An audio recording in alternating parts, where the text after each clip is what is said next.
ইমরান হাশমি একটি ভয়ঙ্কর অভিযুক্ত গ্যাংস্টার হিসেবে উপস্থাপিত হচ্ছেন, যিনি অত্যাচার করতে পিছপা হন না।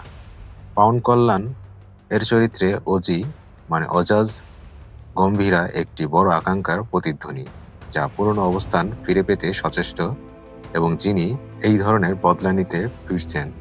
ট্রেলার স্টাইলিশ শুটিং, দ্রুত সেট ছড়ানো এডিটিং, হাই কালার ও দৃশ্যের সামঞ্জস্যপূর্ণ পার্থক্য লক্ষ্য করা গেছে।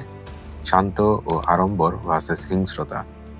ভিজুয়াল উপাদান যেমন হেয়ারস্টাইল, পোশাক, অস্ত্র যেমন সামুরাই তলোয়ার, গ্যাংস্টার এলিমেন্টস, পুরাতন গাড়ি ডজ একটি নস্টালজিক বা ভিন্টেজ অনুভূতি দিচ্ছে, অথবা কমপক্ষে একটি পুরনো সময়ের প্রেক্ষাপটের ইঙ্গিত দিচ্ছে। থমন এস এর ব্যাকগ্রাউন্ডের স্কোরে তীব্রতা ও উত্তেজনা রয়েছে, যা ম্যাট্রিক্স বা ভয়াবহ দৃশ্যগুলোর সাথে মিলে। ছোট গল্প বা কথোপকথনখানা প্রচুর নেই। ভাষ্য ও শব্দ কম, কিন্তু দৃশ্য ও সাউন্ড মেজরলি কাজ করছে ট্রেলারের মৌলিক টোন সেট করতে। মূল কনফ্লিক্টটি হলো অজাজ গম্ভীরা এবং অমিভাও এর মধ্যে, যে পুরনো সময় থেকে ছিন্ন বিচ্ছিন্ন হয়েছে এবং এখন প্রত্যাবর্তন করছে।